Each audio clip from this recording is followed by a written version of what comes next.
기도합니다. 아멘. 옛날 말에 법은 멀고 주먹은 가깝다라는 말이 있습니다.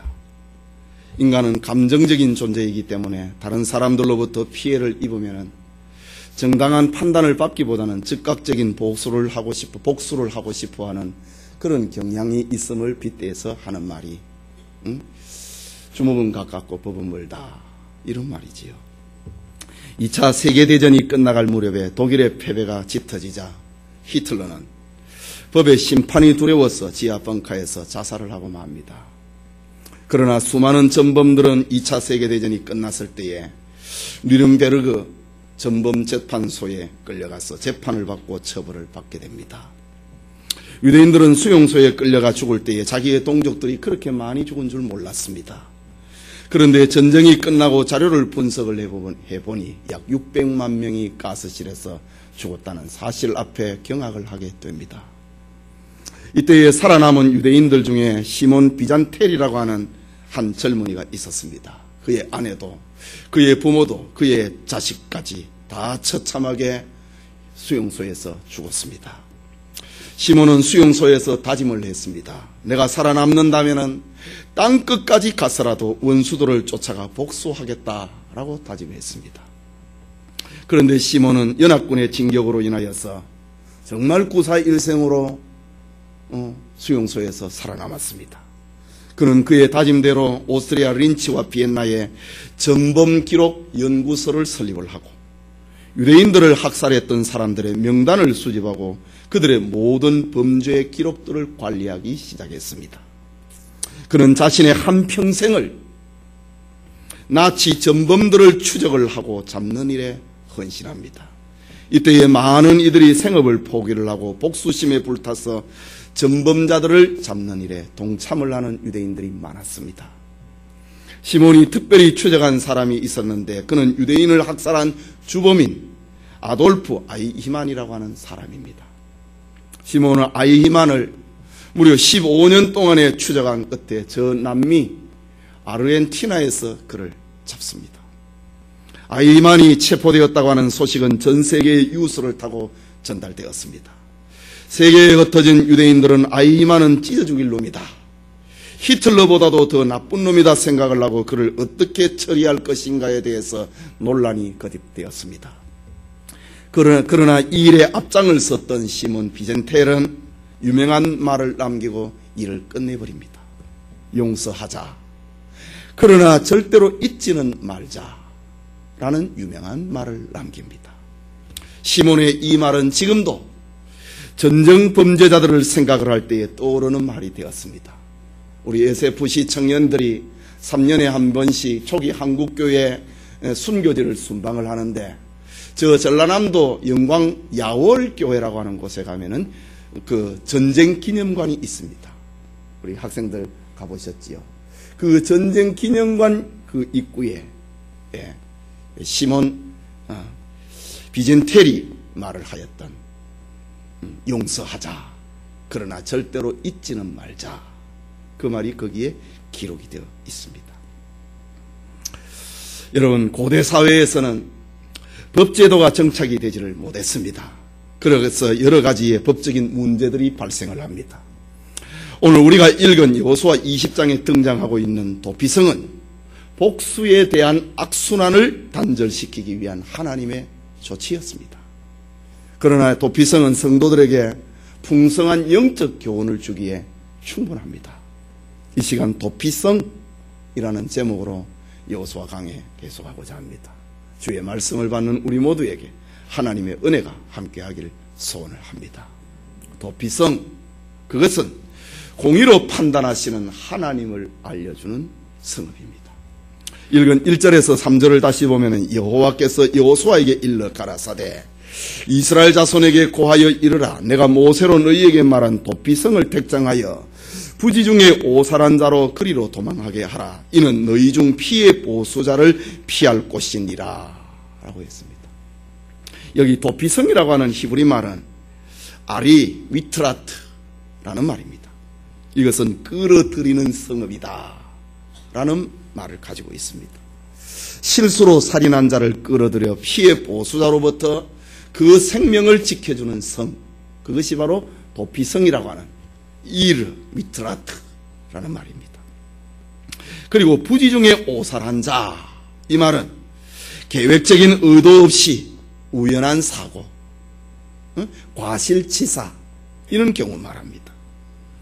성경의 오살자를 다른 말로 표현하기를 그릇 살인한 자라고 표현을 하기도 합니다.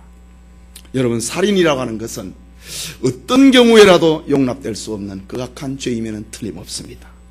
그러므로 살인은 반드시 그 죄가를 지불해야만 합니다. 그러나 계획적으로 악의적으로 살인한 사람과 실수로 살인한 사람들이 구별이 되어야 되는 것은 당연한 것입니다. 이것을 구별하기 위해서 하나님께서는 가나안 땅에 정착 생활을 하는 이스라엘 백성들에게 계획성으로 살인하는 자와 계획이 없이 과실치사로 사람을 죽인 자를 구별하기 위해서 도피성을 두신 것입니다. 바로 공의의 하나님이십니다. 바로 이스라엘 사회에서 하나님의 공의를 실천하는 성읍, 그것이 도피성입니다. 민수기 35장 15절에 보면은 이 6 성읍은 이스라엘 자손과 타국인이 이스라엘 중에 우거하는 자의 도피성이 되리니 무릇 그릇 살인한 자가 그리로 도피할 수 있으리라. 우리 7절과 8절에도 요단강 동편의 3개, 요단강 서편의 3개 성읍, 이렇게 성읍을 두었습니다. 하나님께서 세우신 이 도피성은 이스라엘 백성들만 피하는 성읍이 아닙니다. 타국은이 이스라엘로 귀화한 사람들, 그리고 이스라엘 땅에 장기 체류를 하고 있는 이방인들까지라도 이 도피성에 피할 수가 있습니다. 이 얼마나 공평하신 하나님의 조치입니까? 사실 율법의 기본의 정신은 눈에는 눈, 이에는 이, 생명은 생명으로 갚는 것입니다. 이것이 율법의 기본 정신입니다. 하나님의 법은 한치의 양보나 융통성이 없는 엄격한 표준을 가지고 있습니다. 자와 같습니다. 칼과 같습니다. 그런 중에도 하나님께서는 도피성을 구별하여서 요단강 동편에 서편에 각각 3개의 성읍씩 세워놓으셨습니다. 이유가 무엇입니까? 그것은 사람의 생명을 소중함을 일깨우기 위함입니다. 비록 사람을 죽인 살인자라 하더라도 그의 생명은 소중한 것입니다. 오늘날 법치국가에서 죄인이라도 그의 인격과 인권과 생명을 얼마나 소중히 여기고 있습니까? 그리고 합당한 재판을 받고 그의 합당한 예우를 하고 있는 것이 오늘 법치주의 국가의 삶의 모습입니다. 그러나 지금으로부터 3,500년 전에 저 이스라엘 땅에서 이렇게 사람의 인권을 소중했다. 그것은 하나님의 공의를 상징을 하고 있습니다. 또 하나는 복수의 악순환을 막기 위한 하나님의 공의입니다. 그만해라 이거지. 율법의 정신에 따라서 실수로 사람을 죽였을지라도 죽은 자의 친족은 살인자에게 원한을 갖지 않을 수는 없는 것입니다. 그렇다고 실수로 살인한 자에게까지 복수한다면 살인의 악순환은 계속되어 버리고 말 것입니다. 그래서 하나님은 이 악순환의 호리를 끊기 위하여서 도피성을 두어서 그리로 피난하게 하셨습니다. 공의의 하나님께서 이제 그만해라. 그 성에 피난한 사람은 손대지 말라라고 하신 것입니다. 또 하나는 공평한 재판을 받게 하도록 하기 위함입니다. 살인한 사람은 누구나 도피성으로 달려가서 그 성을 지키고 있는 장로들에게 죄를 구합니다. 내 사고를 구합니다. 그리고 정당한 재판을 받기까지 그는 보호를 받습니다. 그리고 재판을 받을 때에는 2사람 이상의 객관적인 증인을 통하여서 자기가 계획성이 없는 과실치사라고 하는 그 증거를 내놓아야 됩니다. 그것이 사실이면 그는 끝까지 보호를 받게 됩니다. 도피성은 바로 이런 정당한 재판을 받을 수 있게 하시는 하나님의 공의의 상징입니다. 여러분, 오늘 우리는 지금 민주사회에 살고 있기 때문에 재판을 받는다고 하는 것은 보편적인 것입니다. 그러나 독재사회에서나 옛날 시대에는 정당한 재판을 받는다고 하는 것은 보통 특권이 아닙니다. 그러나 하나님께서 지금부터 3,500년 전에 저 이스라엘 백성들이 노예로 있는 애굽의 노예로 있을 때 그들을 건져내어 가지고 가나안 땅에 살게 하시면서 하신 첫 번째 작업이 정당한 재판을 받아야 된다. 하나님의 공의의 실현입니다. 여러분, 우리 모두는 다 하나님의 말씀을 쫓아 살아가는 그리스도인입니다. 하나님께서는 비록 죄를 지은 죄인이라 할지라도 그 죄의 동기와 내용이 무엇인가를 정확하게 판단함으로 공의를 실현하게 하십니다. 이것이 도피성입니다. 그러나 오늘날 우리는 진상을 규명하기도 전에 무자비하게 여론을 조성을 하고 인터넷에 글을 올리고 긍휼과 사랑이 없는 저주를 퍼붓는 경우가 얼마나 많이 있습니까? 이것은 그리스도인답지 못한 삶의 자세입니다. 인터넷에 많은 리플을 우리가 달 수 있습니다. 그러나 까닭없는 악의적인 글을 쓰는 것은 그리스도인의 삶의 자세가 아닙니다. 여러분은 어느 한쪽 말만 듣고 그의 변호자가 되고 그 진상을 규명하지도 않고 찢고 까부르고 알곡과 쭉정이를 스스로 가려내려고 하고 있지는 않습니까? 이것은 선하지 못한 행동입니다. 그리스도인들은 어떤 경우라도 죄인을 불쌍히 여기고 긍휼히 여겨야 됩니다. 죄의 내용과 동기가 규명되기까지 그의 생명과 인권을 존중히 여기고 보호를 하는 태도를 가져야 되는 것, 그것이 그리스도인의 모습입니다. 오늘날 세상 법정에서는 진실이 왜곡이 되고 의인이 때로는 정죄를 받고 죄인이 의인처럼 되어버리는 그런 경우가 간혹 있습니다. 그러나 하나님께서는 전지전능하시고 공의로우셔서 모든 판단을 바르게 하십니다.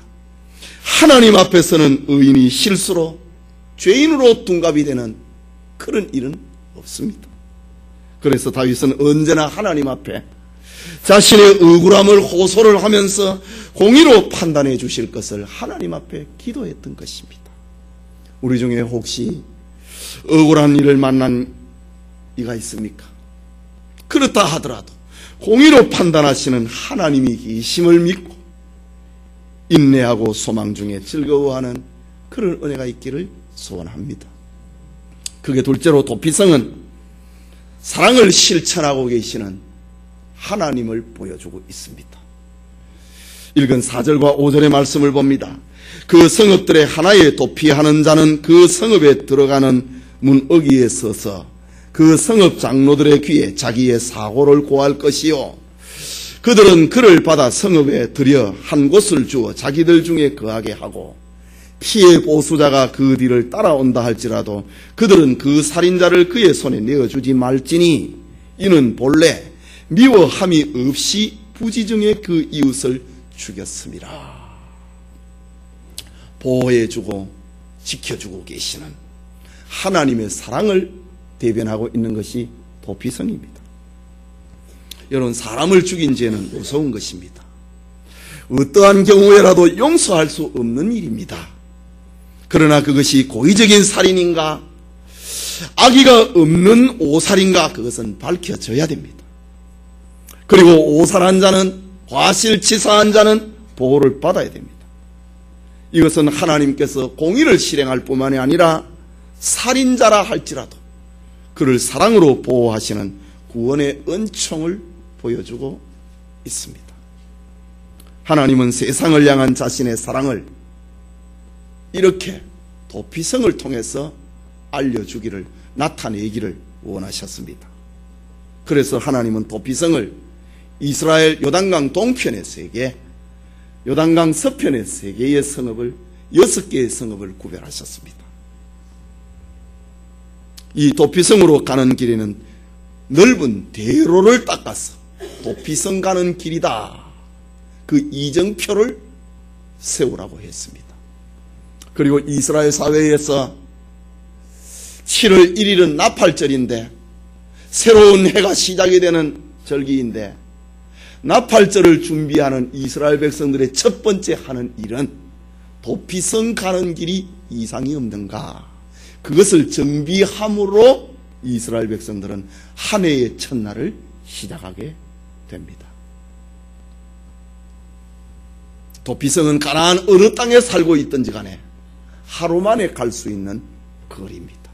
그리고 높은 곳에 있습니다. 길을 잃을 수가 없습니다. 하루 만에 도망갈 수 있는 곳이 도피성입니다. 살인자의 생명까지 사랑하고 계시는 하나님의 배려를 이스라엘 기업을 분배받고 난 다음에 첫 번째로 하나님이 하신 일이 바로 이것입니다. 또 하나는 오살자는 자신의 사고를 그 성읍 장로들에게 고하게 했습니다. 죄인이 자신의 형편을 재판관에게 직접 고할 수 있는 특권을 말합니다. 그럼 아무나 요즘은 변호사를 사고 돈을 사가지고 재판을 받을 수 있지만은 고대 사회에서는요, 피고가 정말 원고가 재판관을 직접 만날 수 있다고 하는 것은 이건 보통 특권이 아닙니다. 재판관에게 자기의 사고를 직접 말을 하고 그의 도움을 구하는 것은 하나님의 사랑입니다. 하나님의 배려입니다. 이스라엘 백성은 이스라엘 사회 가운데서 내가 재판관을 못 만났다, 공정한 재판관을 내가 만나지 못했다, 그런 일이 없도록 하기 위해서 도피성을 세운 것입니다. 또 하나는 피해 보수자가, 피해 추격자가 따라온다 하더라도 그를 내어주지 못하게 했습니다. 이 말은 문을 닫아서 들어오지 못하게 막는다는 말입니다.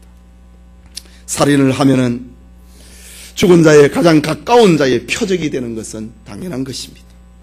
이스라엘에 고엘 제도라고 하는 것이 있습니다. 그것은 기업 무르기 제도입니다. 이것은 죽은 자를 위해서 가까운 친족이 복수를 해야 되는, 그건 역시 고엘 제도입니다. 그리고 그가 남긴 기업을 이어가도록 만드는 것이 고엘입니다. 그래서 이스라엘 사회에서 억울한 일로 영원히 고통당하는 사람이 없도록 만드셨습니다. 만약 피해 보수자가 도피성 밖에서 살인자를 죽일 경우에 이것은 정당한 복수이기 때문에 죄를 물을 수가 없습니다. 그러나 도피성 안으로 피해 들어온 사람은 피해 보수자라 하더라도 그를 막아서 들어오지 못하게 만들고, 그리고 그를 죽이지 못하도록 하셨습니다. 오살자, 과실치사자, 그는 재판을 받아서 그의 과실이 증명이 되면은 그의 가족과 더불어 도피성에 들어가 살게 됩니다. 이 얼마나 놀라운 사랑입니까? 이 세상에 아무리 훌륭한 제도를 가지고 있는 법치국가라 하더라도 과실치사자가 형집행을 받는 동안에 가족과 함께 살게 만들어주는 것은 도피성밖에 없습니다. 예. 이 고대의 역사를 보면은 이 도피성하고 비슷한 그런 제도를 두고 있는 나라들이 들어 있었습니다. 그러나 구별되는 것은 이스라엘은 오살자만 지켜준다. 예? 과실치사자만 도피성 안에서 지켜줍니다. 세상에 있는 여러 제도들은 무조건 거기에 도망가면은 지켜주는 그런 경우가 간혹 있잖아요. 그래서 요즘은 별로 없지만은 군사정권 시대에 데모를 하고 무조건 명동성당에 들어가 버립니다. 그건 도피성이 아닙니다. 그 변형된 겁니다. 성경에서 말을 하고 있는 도피성은 정말 과실치사자입니다. 그들만 지켜줍니다.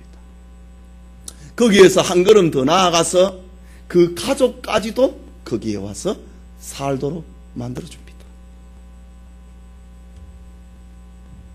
하나님께서는 이렇게 가족들과 더불어 정상적인 생활을 하도록 허락하신 것이 바로 도피성입니다. 이 얼마나 놀라운 하나님의 사랑입니까? 하나님께서는 우리에게도 구원의 도피성이 되십니다. 하나님께서는 죄를 심판하시는 하나님입니다. 그럼에도 불구하고 하나님은 죄인의 생명까지도 보호하시는 사랑의 하나님이시다. 그것을 보여주고 있는 것이 도피성입니다. 마지막으로 도피성은, 우리의 참된 도피성은 예수 그리스도라고 하는 것을 알려주고 있습니다. 하나님의 공의를 실현한다. 하나님의 사랑을 나타내고 있다. 그것이 도피성의 일반적인 개념입니다. 그러나 실질적으로 거기에 감추어져 있는 진리는, 도피성은 바로 예수 그리스도를 말하고 있다라는 것입니다. 6절 말씀에 보면은 그 살인자가 회중 앞에 서서 재판을 받기까지나 당시 대제사장의 죽기까지 그 성읍에 거하다가 그 후에 그 살인자가 본 성읍, 곧 자기가 도망하여 나온 그 성읍에 자기 집으로 돌아갈지니라 라고 합니다. 도피성으로 피난한 살인자는 재판을 통해서 고의가 아니라 실수라고 판명이 되면은 그는 그 도피성 안에서 살 수 있습니다. 그의 가족까지 데리고 와서 살 수 있습니다. 언제까지 사느냐? 도피성에 있는 대제사장이 죽을 때까지 거기에 삽니다. 그리고 대제사장이 죽으면은 그때부터는 자유의 몸이 됩니다. 그리고 그 누구도 자유의 몸이 된 그에게 옛날 죄에 대해서 시문을 하거나 복수를 하거나 책망을 할 수 없게 되어 있습니다.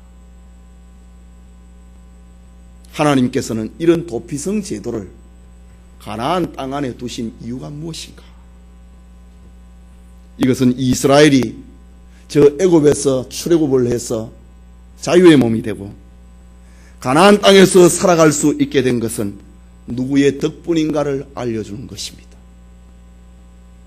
비록 실수로 사람을 죽였다 해도 피해자의 입장에서는 그 사람의 실수를 보는 것이 아니라 내 부모 형제가 죽었다고 하는, 너 때문에 죽었다고 하는 그것만 생각을 합니다.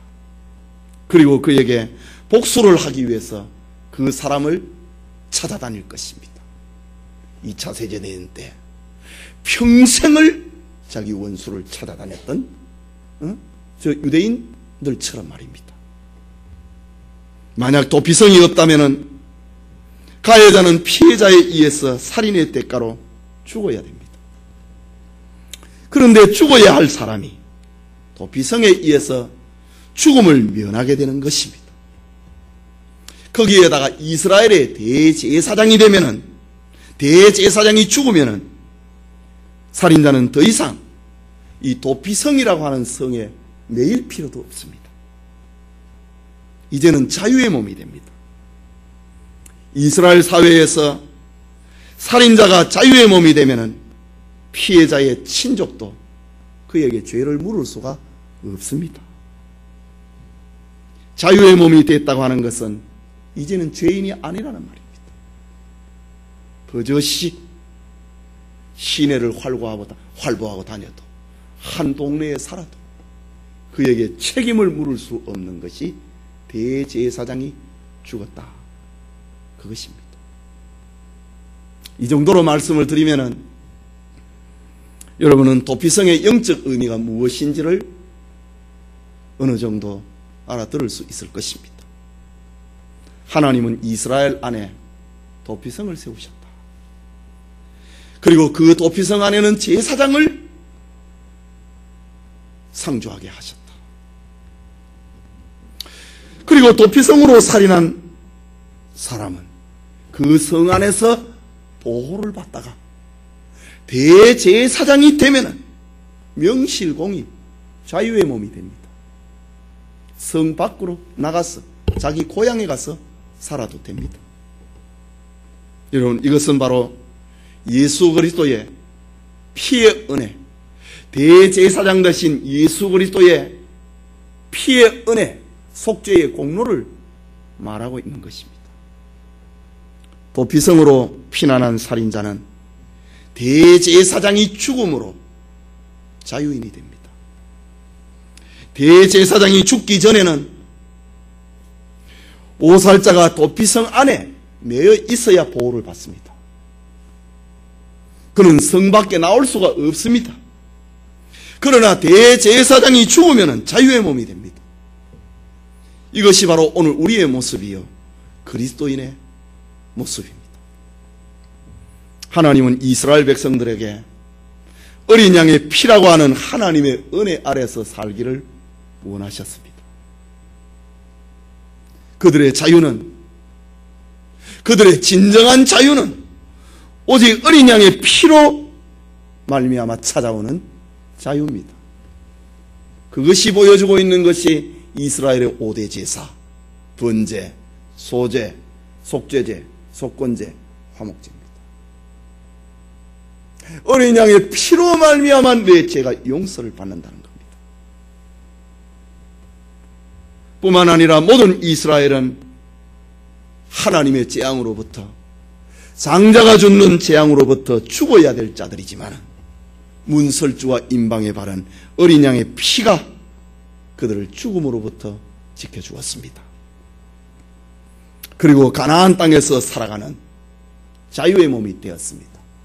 애굽의 노예 생활에서 어린 양이 죽어서 그 피를 문설주와 임방에 바름으로 말미암아 저들은 생명에서 구원받았고 보호를 받았고, 그리고 그들은 출애굽을 해서 가나안에서 살아가는 자유인이 되었습니다.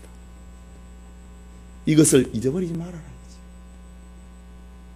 이스라엘이 저 애굽 땅에서 죽었어야 되는데 어린 양의 피로 말미암아 살았다. 그리고 자유인이 됐다. 이것을 이스라엘 사회에서 영원토록 잊지 않도록 하는 것이 도피성이라고 하는 겁니다. 어린 양 예수 그리스도의 피를 기억을 하는 것이 도피성입니다.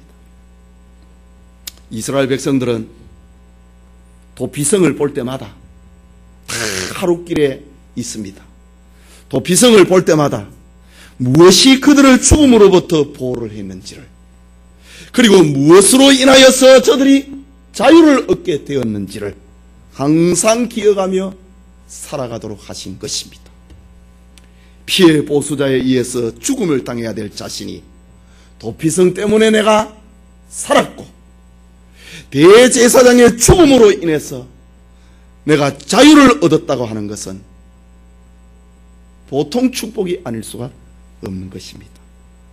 그리스도인이다. 이것은 바로 이런 체험을 가진 자를 말합니다. 내가 예수님에게 피난감으로 말미암아 보호를 받았고 예수님이 날 위해서 죽으심으로 말미암아 나는 자유를 얻었다.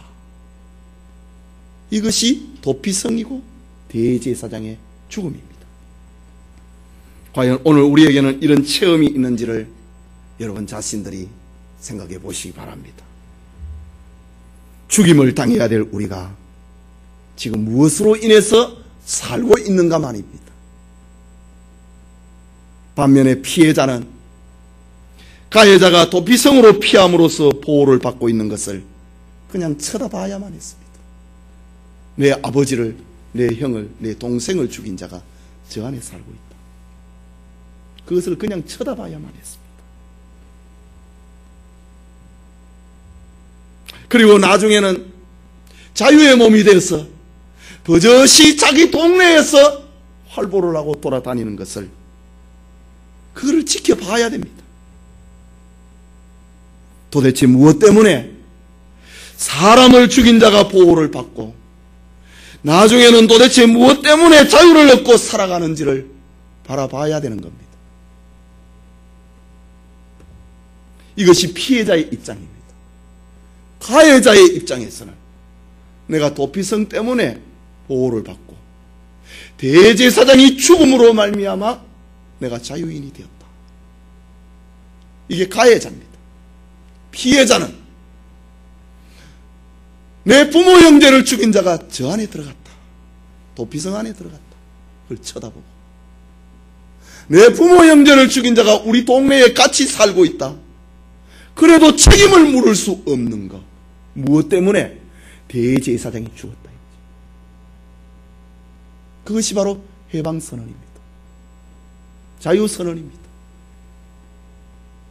결국 가해자나 결국 피해자나 동일하게 도피성을 통해서 기억을 해야 되는 것은 하나님의 은혜입니다.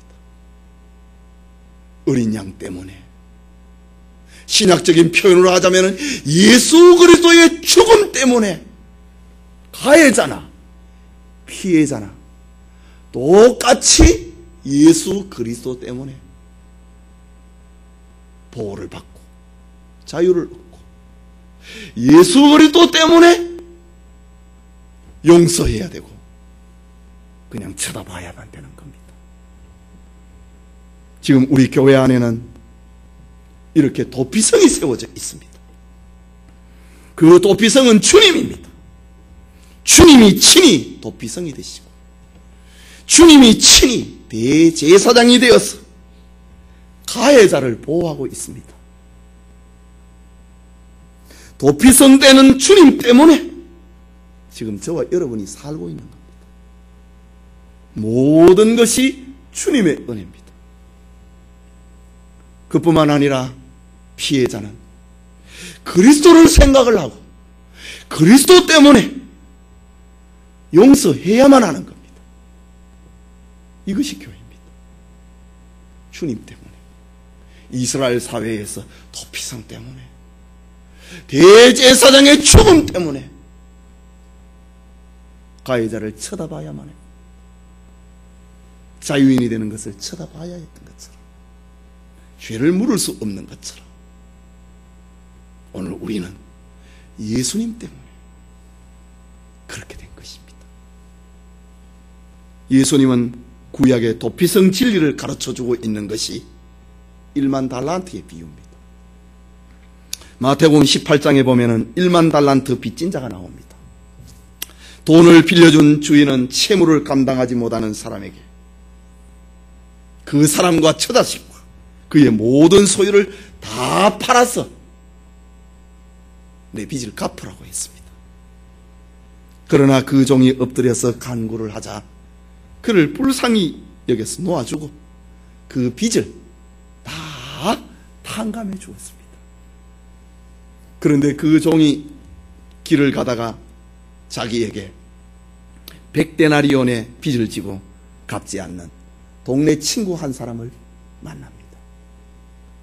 그는 빚진 자의 목을 잡아서 끌고 와서 빚 갚으라고 합니다. 그 친구는 내가 빚을 갚을 테니 좀 시간을 달라, 좀 참아달라 라고 사정했습니다. 그러나 그는 빚을 갚을 때까지 시간도 여유도 주지 아니하고 옥에 가두어 버렸다 라고 합니다. 여러분, 이런 이야기를 들으면은 1만 달란트 빚을 탕감받은 자가 그럴 수 있겠는가? 라고 말할 것입니다. 그 종이 1만 달란트를 탕감받았다고 하는 사실을 생각을 한다면은 그도 역시 자기에게 작은 빚 100데나리온의 빚을 탕감해 줬을지도 모릅니다. 그러나 종은 자신이 탕감받은 엄청난 돈에 대해서는 생각하지 아니하고 자기가 받을 돈만 생각합니다. 우리들이 바로 이와 같은 삶을 살아가고 있지는 않은가 말입니다. 예수님이 말씀을 하시면서 천국은 이와 같은 것이다 라고 하셨습니다. 마태복음 18장 33절에 내가 너희를 불쌍히 여긴과 같이 너도 내 동관을 불쌍히 여김이 마땅치 아니하냐 라고 말했습니다. 이것이 구약의 도피성과 같은 겁니다.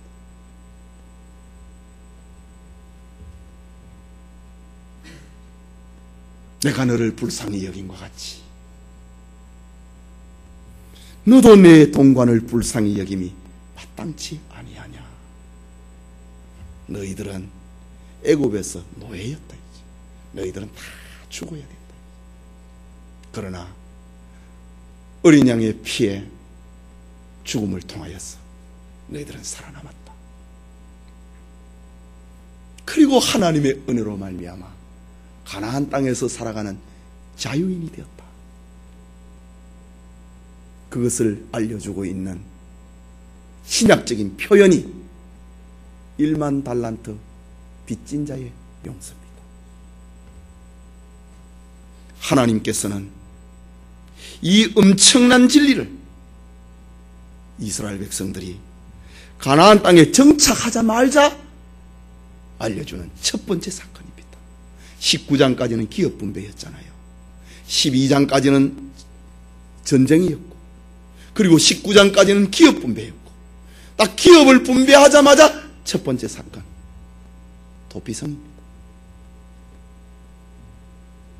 이것이 주님의 마음이고, 이것이 그리스도인의 마음이고, 이것이 하나님의 은혜로 구원받은 이스라엘 백성들의 마음이어야 된다는 겁니다. 그렇다면 이 도피성, 1만 달란트 빚진 자의 용서, 탕감, 이것은 그리스도인의 영원한 용서의 헌장이라고 하는 말입니다. 가나안 땅에 정착을 한 그때부터 가르쳐준 것이 용서입니다. 도피성 안에 숨었으면 너 해하지 못한다. 대제사장이 죽었으면 너희 집 옆에 와도 그의 책임을 물을 수 없다. 가해자는 도피성 때문에 보호받고 대제사장의 죽음 때문에 자유를 얻고, 피해자는 도피성 때문에 복수를 못하고 대제사장의 죽음 때문에 용서해야 되는 겁니다. 이것이 그리스도인의 영원한 헌장입니다. 성도 여러분, 인간의 만남에는 본의 아니게 가해자도 있고 피해자도 있게 마련입니다. 본의 아니게 실수를 해서 형제에게 피해를 입힐 수도 있습니다. 그럴 때에 그리스도의 십자가의 은혜로 살아가는 성도라고 한다면 바로 도피성 정신이 나타나야 됩니다. 인간관계에서 가해자가 피해자가 있을 수 있습니다. 그러나 예수님을 두고 생각을 하면은 우리가 가해자고 예수님이 피해자입니다. 내가 인간관계에서 피해를 입히는 것보다, 피해를 입은 것보다 내가 예수님에게 피해를 입힌 것이 더 많습니다. 그것이 1만 달란트에 탕감받은 것이고, 탕감받아야 할 것이고, 그리고 100데나리온의 용서를 해줘야 될 인간관계라고 하는 말입니다. 왜냐하면 예수님은 나로 인하여서 죽었기 때문입니다. 나로 인하여서 예수님은 죽으시고 우리에게 자유를 주셨기 때문입니다. 도피성 때문에 이스라엘은, 가해자는 살고 대제사장의 죽음 때문에 자유를 얻은 것처럼 말입니다.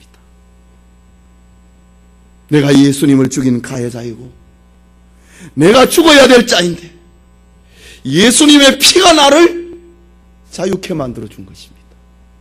예수님의 피가 나를 지켜준 것입니다. 이것을 생각을 한다면 나를 자유케 한 주님의 은혜가 성도들 간의 만남 속에서 자연스럽게 나타나야 되는 것이 당연한 거 아니겠습니까? 우리는 예수님 안에서 보호를 받는 존재이고 도피성 안에서 보호를 받는 존재이고 대제사장 죽음으로 인하여서, 예수님의 죽음으로 인하여서 우리는 자유인이 된 이들입니다. 참으로 우리는 놀라운 은혜를 받은 사람들입니다. 여러분은 예수님의 이런 은혜가 크다는 것을 아십니까? 그것을 인정하십니까? 그렇다면 여러분이 만나는 모든 인간관계에서 주님의 은혜가 크다, 주님의 은혜가 놀랍다, 그것을 나타내며 살아야 됩니다. 이것이 도피성을 쳐다보고 못 들어가는 것처럼, 원수를 갚지 못하는 것처럼, 대제사장의 죽었음으로 인하여서 내 원수가 내 옆에 있어도 해하지 못하는 것과 같은 것입니다. 도피성 때문에, 대제사장의 죽음 때문에 피해 복수는 끝나는 겁니다. 예수님 때문에 우리가 용서받고, 예수님 때문에 우리는 용서해야 되는 것입니다. 그런데 우리에게 이런 것이 잘 나타나고 있느냐 이 말입니다. 말로는 형제라고 하면서도 조그만 문제를 가지고 자존심 싸움을 하지 않습니까? 아무것도 아닌 하찮은 것 가지고 싸우고 다투지 않습니까? 입으로는 예수님의 은혜를 말한다고 하면서 정말 그가 은혜를 알고 있는 사람인가? 도피성을 보고 있는가? 대제사장의 죽음을 알고 있는가? 은혜를 안다면 그 삶은 필연적으로 보여지게 되어 있습니다. 형제를 통해서, 이웃과의 만남을 통해서 증거되고 나타날 수밖에 없는 것입니다. 은혜와 사랑, 그 믿음은 감출 수 없는 것입니다. 그것은 드러나고 마는 것입니다. 이 일을 하도록 하기 위해서 하나님께서는 우리를 교회로 불러주셨습니다. 그래서 예수님께서는 흰자들을 가리켜서 너희는 세상의 빛이다, 너희는 세상의 소금이다, 하나님의 은혜를 입은 사람, 하나님의 사랑을 입은 사람, 저 도피성을 쳐다보고 대제사장이 죽었다고 하는 것을 알고 있는 사람이다. 이것이 세상의 소금입니다. 이게 세상의 빛입니다. 예수님의 말씀을 자꾸 윤리적으로 해석을 하면 안 돼요. 윤리 그 이상의 그리스도의 피가 있는 것입니다. 그리스도의 피는 윤리를 지배해버리고도 남는 것입니다. 하나님은 우리를 이 일하라고 우리를 교회로 불렀습니다. 하나님께서는 이스라엘 백성들을 이 일을 하라고 애굽에서 불러내서 가나안에 살게 했습니다. 너희가 내 언약을 지키고 내 말을 잘 들으면은 너희는 내 소유가 되겠고, 너희는 제사장 나라가 되고, 너희는 거룩한 백성이 될 것이다. 이것이 일어나는 겁니다. 도피성이 뭐냐? 우리는 하나님의 은혜로 애굽에서 구원받았다. 그리스도의 죽으심으로 인하여서 우리는 가나안 땅을 기업으로 분배받았다. 이것을 늘 잊지 않도록 만들기 위해서 하나님께서는 이스라엘 동서에 도피성을 6개를 세워주셨고, 그 안에서 보호를 받아라. 대제사장이 죽으면 이제는 다 무죄 석방이다, 자유다 라고 하신 것입니다. 우리의 인간관계에 있어서 가해자도 있고 피해자도 있습니다. 형제의 조그만 실수 때문에 상처를 입힐 수도 있고, 또 내가 상처를 입을 수도 있습니다. 또한 전혀 그런 마음이 아니었는데 본의 아니게 피해를 입히는 일들이 또 얼마나 많이 일어나고 있습니까? 그러나 이때에 나에게 상처를 주고 피해를 입힌 형제를 바라보지 말고 주님을 바라보십시오. 그게 도피성입니다. 주님을 바라보십시오. 예수님은 베드로에게 용서하라 라고 했습니다. 베드로가 예수님, 내가 몇 번 용서하면 되겠습니까? 7번 할까요? 아니, 70번씩 7번 해라. 70번씩 7번. 490번입니다. 이게 인간에게 가능한 일입니까? 한 사람을 490번 용서하는 거, 이게 가능한 일입니까? 그런데 예수님은요, 용서해야 된다, 이 말을 하는 거 아닙니다. 그게 초점이 아닙니다. 너희는 용서할 수 있는 사람이 된다, 그게 초점입니다. 용서를 내가 어떻게 합니까? 못합니다. 그런데 우리는, 신자들은 용서할 수 있는 사람이 된다라고 하는 겁니다. 무엇 때문에? 주님의 십자가 때문에 우리는 용서할 수 있는 사람이 되고 마는 겁니다. 예, 용서한다, 용서한다. 이거 몇 번 하다가도 지쳐버립니다. 터져버립니다. 이게 인간입니다. 그러나 그리스도의 십자가의 능력이라고 하는 것은 우리로 하여금 70번씩 7번이라도 용서할 수 있는 사람이 되도록 만들어버립니다. 이것이 주님의 십자가입니다. 우리의 어떤 죄라도 주님의 십자가가 우리를 구원해버리고 마는 것처럼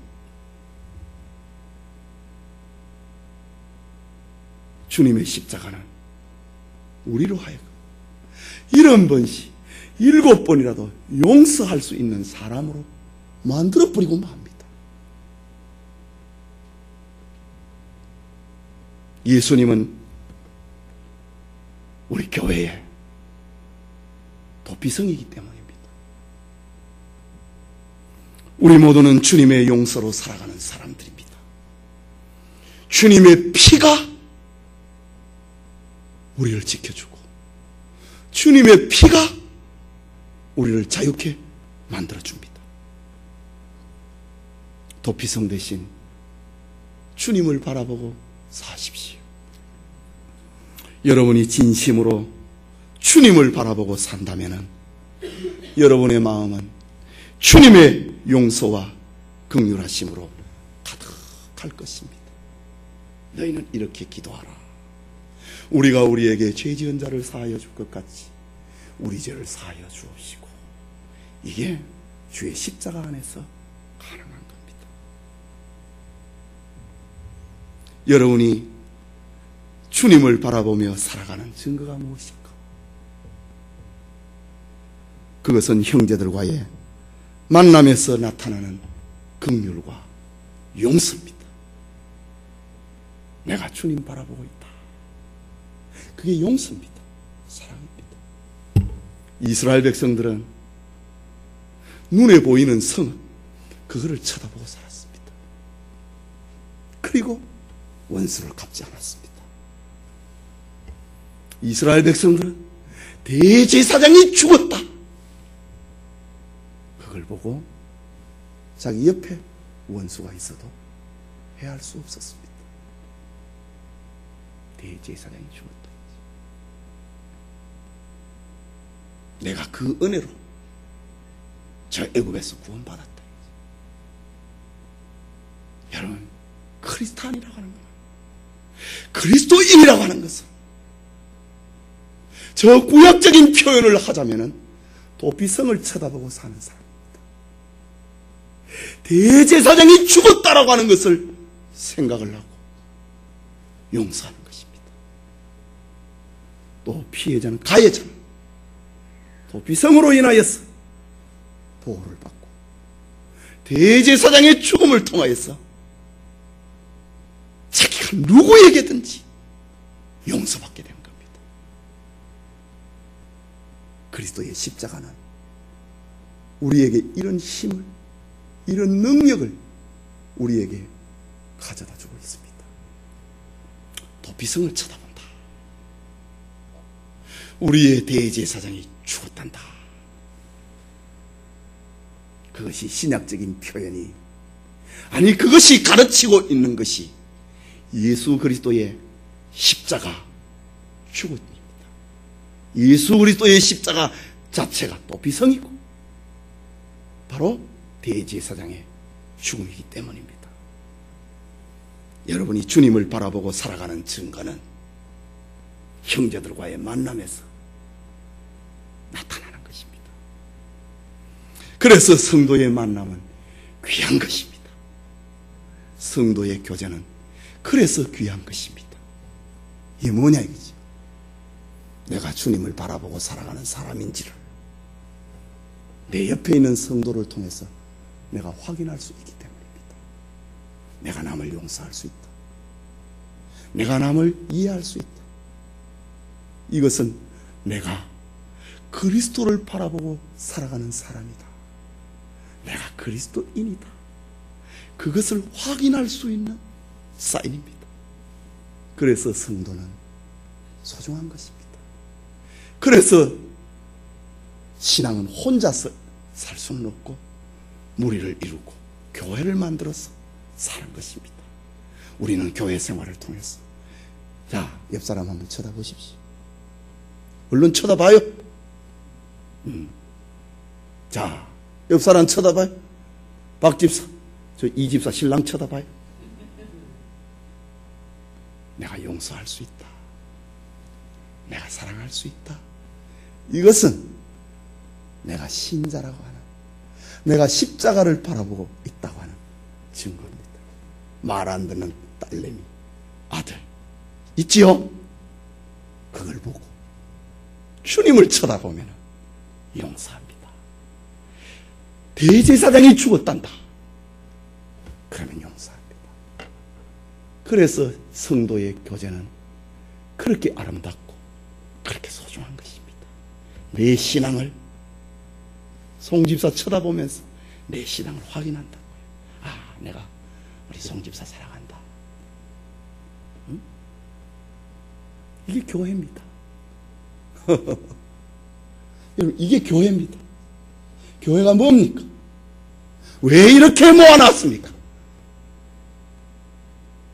세상에 모이면 다 취미도 비슷하고 학벌도 비슷하고 경제력도 비슷한데 그 교회는 막 가지각색입니다. 왜 모아놨습니까? 쳐다보고 네 신앙 확인하라야지. 너 주의 십자가를 쳐다보고 있는가? 그거 확인하면서 살아가는 것입니다. 이것이 구약의 도피성입니다. 이것이 구약의 대제사장의 죽음입니다.